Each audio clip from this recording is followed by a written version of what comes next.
The room went quiet the moment he said it. Emily? She's just support staff. No one moved. Not the executives, not the client, not even the projector humming in the background. Because everyone in that room, whether they admitted it or not, knew one thing. If Emily Carter walked out that door, everything would fall apart. And 5 minutes later, she did. 2 weeks earlier, before the silence, before the fallout, before anyone realized what Emily Carter actually was to the company, everything still looked perfectly stable.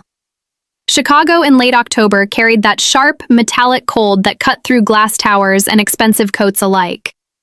Inside Omnicore Logistics' downtown headquarters, however, everything was climate-controlled, polished, and deceptively calm. At desk 47B, Emily Carter sat with her back straight, fingers moving quietly across her keyboard. Emily was 38, not young enough to be overlooked for inexperience, not old enough to be dismissed, yet somehow, she was both. She had shoulder-length dark brown hair she rarely styled beyond a simple tuck behind the ear, pale skin that spoke of long hours indoors, and sharp gray eyes that missed nothing. She dressed in neutral tones, navy, charcoal, black, clothes that blended into the corporate background, invisible by design. But her stillness wasn't passivity, it was control. 7 years earlier, Emily had been different, louder, more direct. That version of her had learned the hard way that in corporate systems, visibility attracted politics, not results. The turning point came after a failed escalation early in her career where she had spoken up and been quietly sidelined for it. So she adapted. Now, she didn't argue. She solved. Her screen flashed red. Urgent, cold chain disruption, Milwaukee hub. Emily didn't react outwardly. No sigh, no panic, just a slight narrowing of her eyes. She opened 3 dashboards simultaneously, cross-referencing shipment IDs, temperature logs, and routing delays. Within seconds, she saw it. A misconfigured sensor flagging false compliance, meaning the system believed the vaccines were safe. They weren't. Emily reached for her phone and dialed a number from memory. "Override the automated clearance," she said calmly when the line picked up. "Manual inspection, now." No introduction, no explanation. She hung up before they could ask questions. 2 minutes later, she rerouted the shipment, adjusted the reporting logs, and flagged the system error for silent correction. No escalation, no noise. Crisis handled. No one noticed. "Hey, Emily?" She looked up. Liam Brooks stood awkwardly beside her desk. Liam was 24, tall and slightly hunched as if apologizing for his own height. Sandy blonde hair that never quite stayed in place, a tie he didn't know how to adjust properly, and a face that still carried the earnestness of someone who believed hard work would always be recognized. He reminded Emily of herself. Before. "I was reviewing the Harris account metrics," Liam said, holding a tablet too tightly. "I don't understand why the variance in Q3 doesn't match the system output." Emily studied him for a second. Not the data, but the person. "You're trusting the dashboard," she said. "I mean, yeah? That's your first mistake." She stood, walked over, and tilted the tablet slightly. "The system shows outcomes," she continued, "not causes. If you don't understand what's underneath, you're just reading a story someone else wrote." Liam blinked. "So, it's wrong?" "It's incomplete." She tapped twice, pulling up a hidden layer of data access. "The delay wasn't a variance," she said. "It was a manual correction. One you won't see unless you know where to look." Liam's eyes widened. "Wait, you did that?" Emily shrugged lightly. "Doesn't matter who did it." But it did, because that correction had saved a multi-million-dollar shipment and prevented a regulatory investigation. At the top floor, in a glass office overlooking the river, Dr. Michael Harris would never know. Dr. Harris, CEO of one of the largest hospital networks in the Midwest, was a man in his early 60s, silver-haired, broad-shouldered, with the posture of someone who had built his empire from nothing. He valued precision, hated inefficiency, and had zero tolerance for excuses. He also trusted Omnicore. Not the company, Emily, though he didn't realize it. Across town, in a small apartment filled with the quiet hum of medical equipment, another part of Emily's life waited. Her mother. Margaret Carter, once a schoolteacher known for her warmth and sharp wit, now moved slowly, her health worn down by years of chronic illness. The hospital bills were relentless, the routines were fragile. Stability wasn't a preference for Emily, it was survival. Which is why she stayed, which is why she endured. Back at her desk, another alert blinked, this one less urgent but more dangerous in the long term. A system-wide policy update request. Unusual. Emily opened it, scanning quickly. Her expression didn't change, but something behind her eyes did. Liam, she said quietly. Yeah? Save everything you're working on. Why? Emily looked at the screen again. Because things are about to change. The email arrived at 8:03 a.m., flagged company-wide and written in the kind of tone that tried too hard to sound important. Subject: welcoming our new VP of Strategic Transformation. Emily read it once, then closed it. She didn't need the details. She had already seen the pattern. By 9 a.m., the office felt different, not visibly but structurally, like pressure shifting beneath the surface. Conversations were shorter. People checked Slack more often. Even the air carried a subtle tension, like something was about to be rearranged. At 9:17, the elevator doors opened. Jason Reed stepped out like he had been rehearsing the moment. He was in his early 40s, tall, just over 6 feet, with a lean, gym-polished build that suggested discipline without actual strain. His hair was dark and precisely styled, not a strand out of place, and his smile was the kind that appeared quickly but never quite reached his eyes. He wore a tailored navy suit, no tie, the top button of his shirt casually undone, calculated informality. Jason had the energy of someone who believed he was the smartest person in every room, and had rarely been proven wrong. "Let's build something extraordinary," he said to no one in particular as he walked past the reception desk. Within an hour, Slack channels were flooding. #announcements. "Excited to bring a fresh vision to Omnicore. We're entering a new era, leaner, faster, smarter." Emily skimmed it while finishing a report. Buzzwords, no operational detail. At 10:30, the first meeting invite hit her calendar. Mandatory, strategic alignment session, hosted by Jason Reed. She accepted, not because she wanted to, because she needed to understand the damage early. The conference room was already half full when she arrived.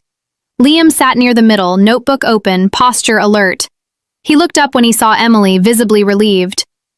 "You think this is a big deal?" he whispered. Emily took a seat in the back. "It's always a big deal," she replied. Jason stood at the front, connecting his laptop with quick, practiced movements. The screen lit up with a sleek, minimalist slide deck. White background, bold fonts, abstract icons. No data, just statements.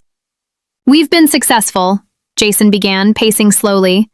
"But success can be the enemy of progress." Emily didn't look up. She wrote one word in her notebook: predictable. "We're over-investing in support," he continued. "Too many manual interventions, too much reliance on individual knowledge. That's not scalable." Across the room, a few heads nodded, not because they agreed, because they recognized authority. Emily's pen paused. That sentence wasn't just wrong, it was dangerous. Jason clicked to the next slide.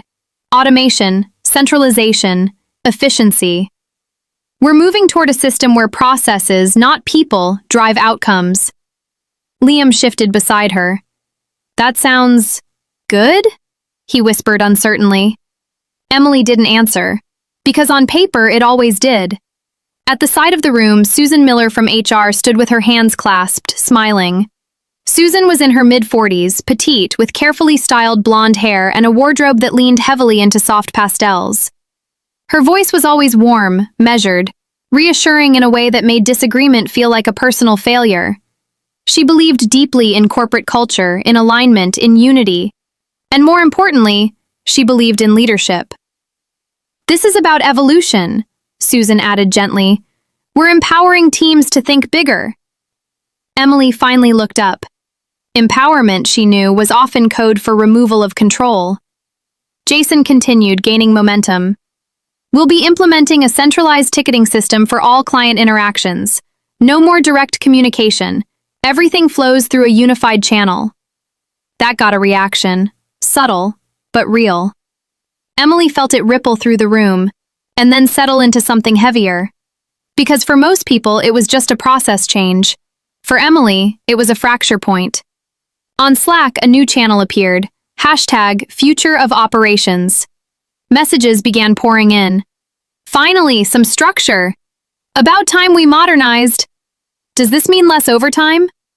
And then, quieter threads, private messages, side conversations. Liam's phone buzzed. He glanced at it, then at Emily. They're saying this might replace half the ops team, he murmured. Emily closed her notebook, not with frustration, with certainty, because she had seen this before, not the exact plan but the thinking behind it. A system designed by people who didn't understand what kept it alive. At the front of the room, Jason smiled, confident, certain, already moving on to the next slide, and in that moment Emily realized something critical. He wasn't here to improve the system, he was here to rebuild it, without understanding why it worked in the first place. By Monday morning, the strategy had already begun to take shape, not as a plan, but as an imposition. Emily noticed it first in the requests that never came. No late-night escalation from Milwaukee, no quiet override needed for temperature drift. The silence wasn't stability, it was suppression. Jason Reed had started rerouting everything through the new centralized system, and with it, he had removed the friction that usually revealed problems. Emily sat at her desk, posture straight, eyes steady, documenting each shift as it unfolded. She wasn't reacting anymore, she was recording. At 10 a.m., a new meeting invite appeared. Harris Account Strategy Realignment. That got her attention. When she entered the room, Jason was already there, sleeves rolled up, projecting energy. The screen behind him displayed a polished slide deck. Bright colors, clean icons, upward arrows. No raw data, no timestamps, no traceability. Liam sat closer to the front this time, but he didn't look excited. He looked tense. His pen hovered above the page like he didn't trust what he was about to write. Jason turned as Emily walked in. "Perfect," he said, flashing that quick smile. "We're just getting to the good part." Emily took her usual seat at the back. "Let's align," Jason continued, clicking forward. "The Harris account is high value, but we're over-servicing it. Too much manual intervention, too many redundant checks. We're streamlining." Emily didn't interrupt. She simply opened her notebook. Page already dated, columns already drawn. Time, decision, risk. Jason clicked again. A graph appeared, clean, rising, impressive, but something about it was off. Emily saw it immediately. The axes weren't labeled, the baseline wasn't defined. It was a visual argument, not a real one. "We're projecting a 15% efficiency gain within the next quarter," Jason said confidently, "by reducing direct touch points and relying on automated workflows." Liam frowned slightly. He glanced back at Emily just for a second. She gave nothing away. But he was starting to see it now. The gap between what was shown and what was real. "What about exception handling?" someone asked from the side. It was Daniel Cho, a systems engineer Emily recognized but rarely interacted with. Daniel was in his early 30s, lean, with sharp features and wireframe glasses. He spoke carefully, like every word had been pre-checked for accuracy. His background was in back-end architecture, quiet, precise, and usually ignored unless something broke. "Edge cases?" Jason waved a hand. "Handled by the system, that's the point." Daniel didn't nod. He leaned forward slightly. "The current system doesn't account for real-time temperature variance outside predefined thresholds. We've had false positives and false negatives." Emily's pen paused for half a second, then continued. Jason smiled, but this time it tightened. "That's why we're upgrading." "The upgrade hasn't been tested at scale," Daniel replied. "Not confrontational, just factual." The room shifted. Subtle, but noticeable. Jason clicked to the next slide. A bright visual labeled, "Journey to Optimization." "We can't be afraid of progress because of hypothetical risks," he said. Emily finally spoke. Her voice was calm, even. They're not hypothetical. Silence. Jason turned to her, head slightly tilted. Emily, right? As if he hadn't already known. These scenarios have already happened, she continued. We've been manually correcting them. Jason chuckled lightly. Exactly, manually. That's the inefficiency we're removing. There it was. Not misunderstanding, dismissal. Liam looked down at his notes, then slowly crossed something out. The shift had happened. Not loud, not dramatic, but irreversible. Emily wrote one final line in her notebook. Manual safeguards classified as inefficiency. Then under it, risk accepted by leadership. She closed the notebook gently. Around the room, the slides kept moving. Colors, arrows, promises. But underneath it, something far more fragile had just been stripped away, and only a few people in that room understood what it meant. The conference room on the 32nd floor had been rearranged. That alone told Emily everything she needed to know. The chairs were no longer positioned in a conversational circle, how Dr. Harris preferred them, but instead aligned in rigid rows facing a large screen. At the front, a podium had been added. A podium. Emily stood at the doorway for half a second longer than necessary, her gray eyes scanning the room, absorbing the shift. Structure replacing understanding. Presentation replacing dialogue. Jason Reed stood near the screen, adjusting the clicker in his hand like a performer before a show. His navy suit was sharper today, his posture more deliberate. He looked confident. Too confident. The kind that came from not knowing what you didn't know. Liam sat near the middle, notebook open but untouched. He looked pale, shoulders slightly hunched, eyes darting between the slides and the door. When Emily entered, he met her gaze briefly. There was something new there. Not curiosity, doubt. At exactly 10 a.m., the door opened again. Dr. Michael Harris walked in without announcement. He was dressed simply, charcoal suit, no tie, but carried a presence that immediately shifted the room. Early 60s, broad frame, silver hair cut short, movements precise and economical. He didn't waste energy. He didn't waste words. And most importantly, he didn't tolerate inefficiency. His eyes moved once across the room, then landed on Emily. A small nod. Recognition. Not of title, of reliability. Dr. Harris. Jason stepped forward quickly, extending his hand with practiced enthusiasm. Jason Reed, VP of Strategic Transformation. Excited to finally connect. Harris shook his hand briefly, already turning his attention elsewhere. Where's the report? He asked. Direct, as always. Jason smiled, unfazed. We're actually taking a more forward-looking approach today. Harris sat down before he finished the sentence. Emily took her usual seat to his right. Jason hesitated for half a second, then recovered. Let's begin, he said, dimming the lights. The first slide appeared. Bright, clean, abstract. Emily didn't look at it. She watched Harris instead. At first, nothing. Just stillness. But then, subtle signs. A slight tightening around the eyes, fingers pressing together once, then still again. Signals. Jason launched into his presentation. We're reimagining the Harris account through a lens of scalability and efficiency. By reducing unnecessary manual intervention, we're unlocking... Stop! The word cut clean through the room. Jason blinked. Sorry? Where is the Q3 variance report? Harris asked, voice calm but edged. Jason gestured vaguely toward the screen. We've summarized the key trends. I didn't ask for trends. Harris leaned forward slightly.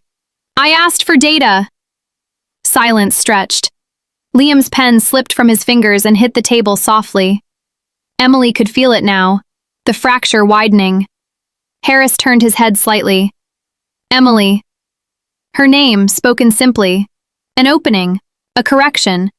She inhaled, prepared to speak. But Jason moved. He stepped forward, positioning himself just slightly between them, not aggressively but enough to interrupt the line. Emily handles the operational side, he said smoothly. She's support staff. What you really want is strategic direction. The word hung in the air. Support staff.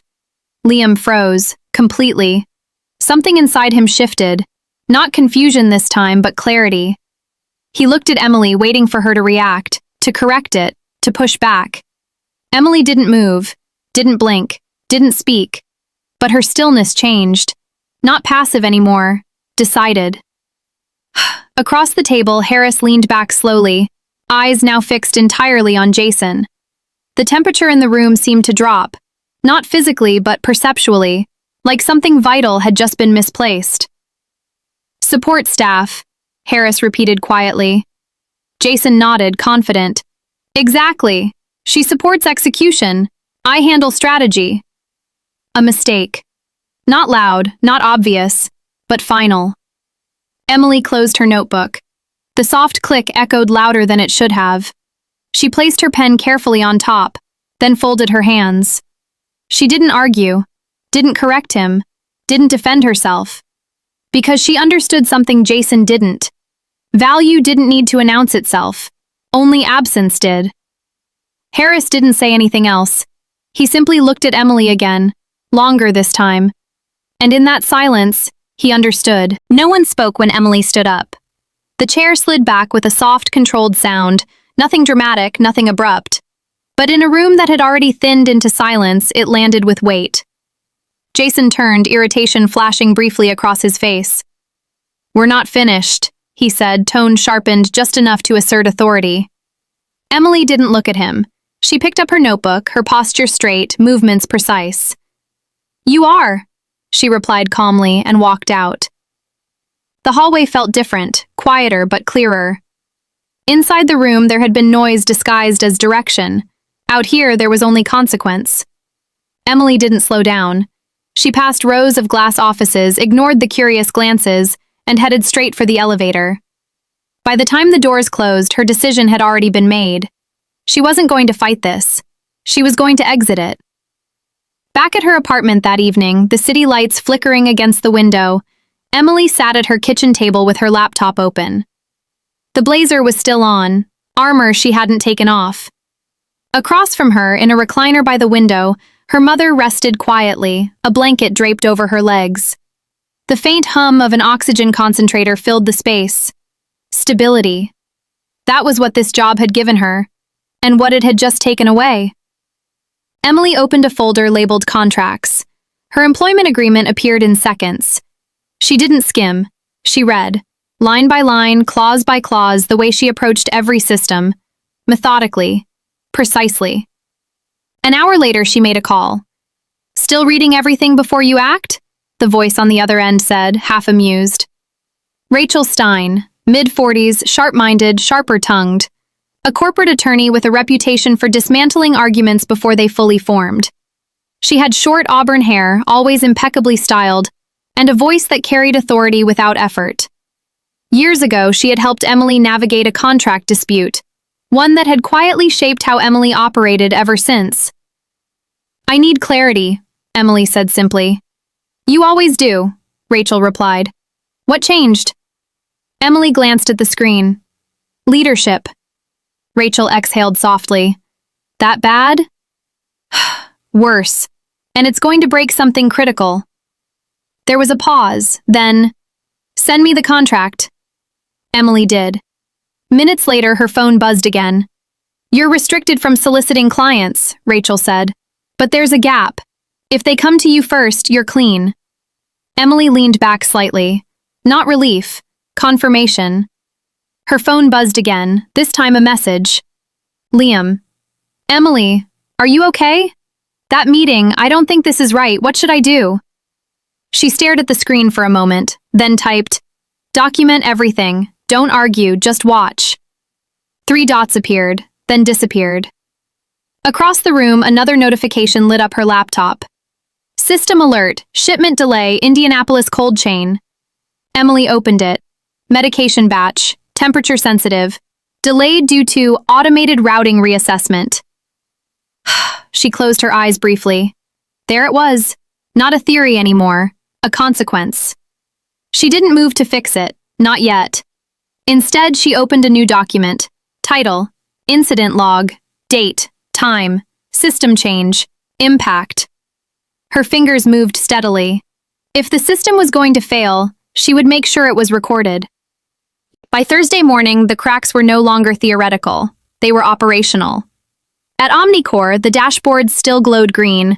Clean metrics, stable indicators, automated confirmations ticking in perfect rhythm. But beneath that surface, reality had already diverged. Emily sat at her kitchen table, laptop open, coffee untouched, watching the system from a distance she had deliberately created. Her gray eyes moved across the data with quiet precision, catching what the system refused to show. The Indianapolis delay from the night before had escalated.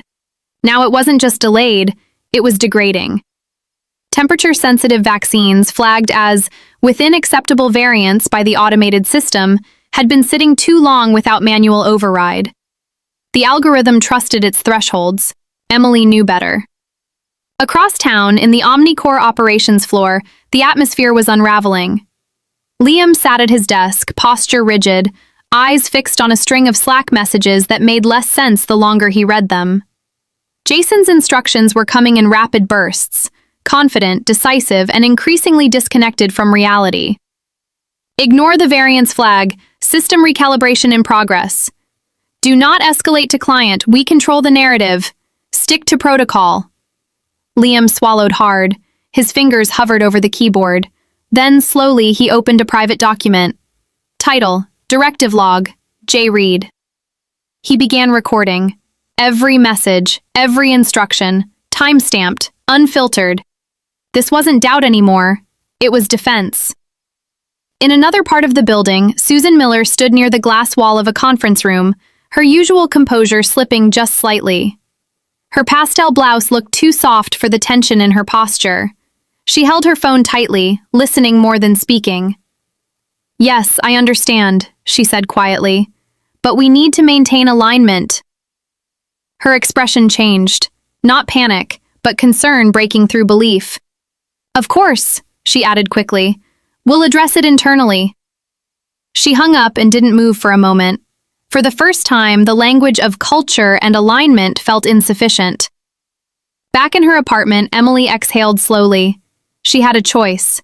Let it fail, or intervene. Her gaze shifted to the room behind her, her mother resting, the steady rhythm of assisted breathing filling the quiet space.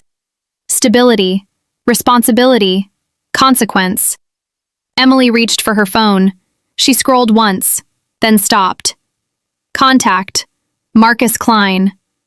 Marcus was in his early 50s, broad-shouldered, with a weathered face that came from decades working logistics on the ground, not behind screens. He managed operations at a regional distribution hub and trusted Emily because she had earned it. Years ago, during a winter storm when she had rerouted his entire network overnight and never asked for credit. He picked up on the second ring. "Emily," he said. "Thought you'd gone quiet." "I need a favor," she replied. He didn't ask why. "Where?" "Indianapolis, cold chain, override the hold, manual transfer to secondary storage." A pause. Then, "That's not what your system says." "I know." Another pause. Longer. "Got it," Marcus said. "For you." She hung up. No escalation, no record in the system. But the shipment would stabilize. Back at Omnicore, Liam refreshed the dashboard. Still green. He stared at it.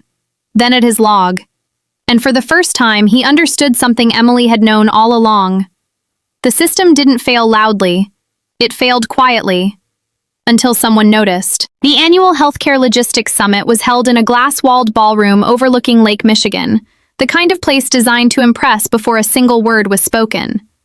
By noon, the room was filled with executives in tailored suits, investors scanning quietly, and clients exchanging polite conversations that masked sharp judgment. Omnicore's name was still printed in bold across the main screen, but the confidence behind it was already gone.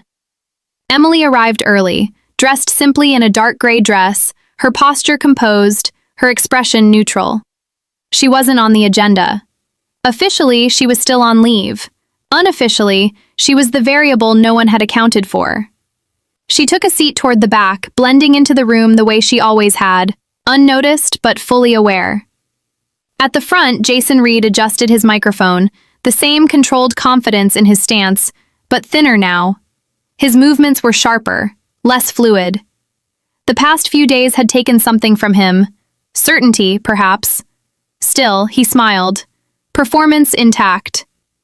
Near the side of the stage stood the CEO, Robert Langford. Late 50s, slightly overweight, with thinning hair and a face that carried the permanent strain of someone caught between pressure and indecision. His suit was expensive, but his posture betrayed him. Shoulders slightly rounded, hands clasped too tightly. He wasn't leading this moment. He was bracing for it. In the audience, Liam sat near the aisle, no longer taking notes. His resignation letter sat unsent in his inbox, but the decision had already been made. His posture was different now, less hesitant, more resolved. He wasn't here to learn anymore. He was here to witness the outcome. "Let's begin," Jason said, his voice amplified across the room. "Today we're proud to present the future of healthcare logistics. Leaner, faster, more efficient." The slides appeared, bright, confident, empty. Emily didn't look at them. She watched the doors. And then, they opened. Dr. Michael Harris entered without announcement, accompanied by two individuals who immediately shifted the tone of the room. One was a woman in her early 40s, sharp-featured, dark hair pulled into a tight bun, dressed in a fitted black suit, Claire Donovan, his legal counsel. Her eyes moved quickly, absorbing everything, missing nothing. The other was a tall man with a tablet in hand, his CTO, silent, observant, already analyzing. They didn't take seats, they stood. Jason hesitated for half a second, then continued. "And by centralizing communication, we've reduced operational overhead by 18%, creating a scalable—" "Stop." Harris didn't raise his voice. He didn't need to. The room froze. Jason blinked. "Dr. Harris, we can take questions at the—" "This isn't a question," Harris said, stepping forward. "This is a correction." He reached into a folder and pulled out a document. "Last Thursday, a shipment of temperature-sensitive vaccines was delayed due to your new system." He held it up. "Your system marked it as stable." A murmur spread through the room. Jason's smile faltered. "That was an isolated—" "It was a failure," Harris cut in. "One that cost time, money, and nearly patient safety." Silence deepened. Claire Donovan stepped slightly forward, her voice calm but precise. "We have full logs," she said, "including internal directives instructing staff to ignore variance flags." Across the room, Liam lowered his eyes briefly, then looked back up. Decision confirmed. Jason glanced toward the CEO. Langford stepped forward quickly. "We're addressing the issue internally." "No," Harris said. "You're not." He turned, not to Jason, to the room. "To everyone here, this is what happens when you replace expertise with presentation." The words landed harder than any accusation. Then, finally, he looked at Emily, not searching, knowing. "The only reason that shipment didn't fail," Harris continued, "is because someone intervened outside your system." Every head in the room turned. Emily didn't move, didn't speak, but she didn't look away.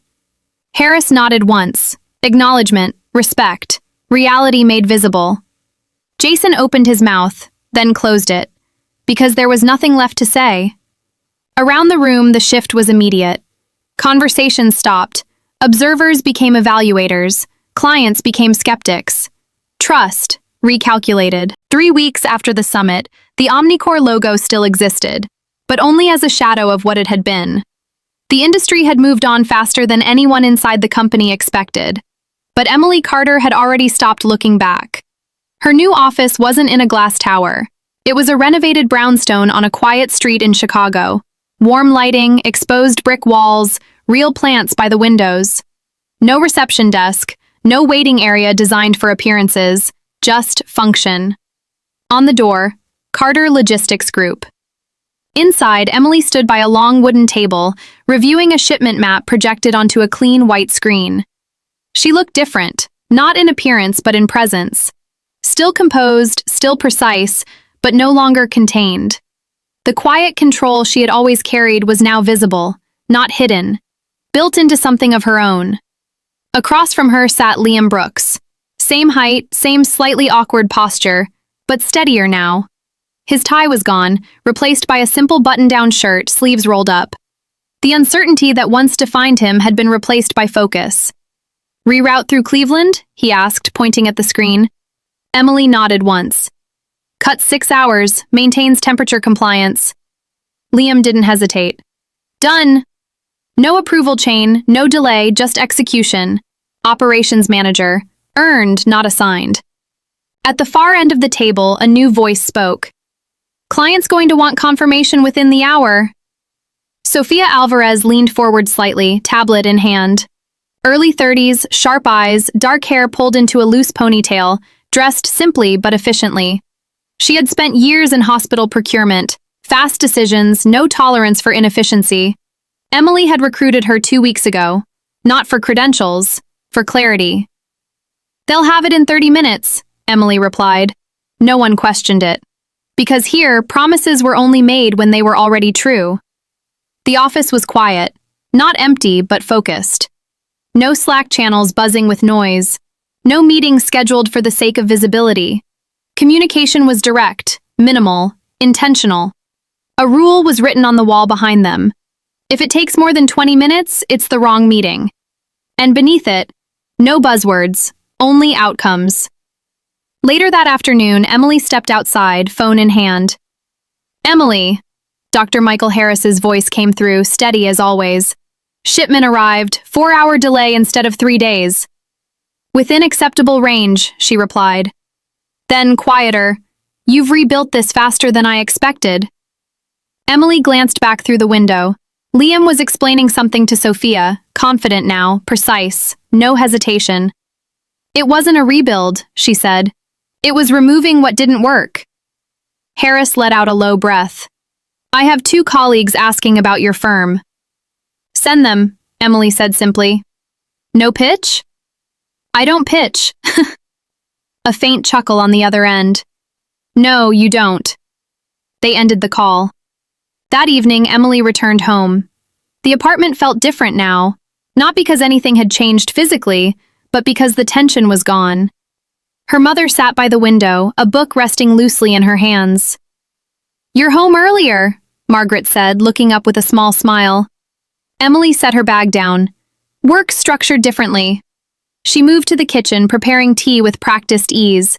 No rushed movements, no phone buzzing with urgency. Balance. Not perfect, but real. Later, as the city lights settled into the night, Emily opened her laptop one last time. No crisis alerts. No silent emergencies waiting to be fixed. Just a clean dashboard. Controlled. Intentional. Sustainable. She paused for a moment, then closed it. For the first time in years, she wasn't holding the system together. She had built one that could hold itself. So here's the real question. When everything fell apart, Emily didn't fight louder.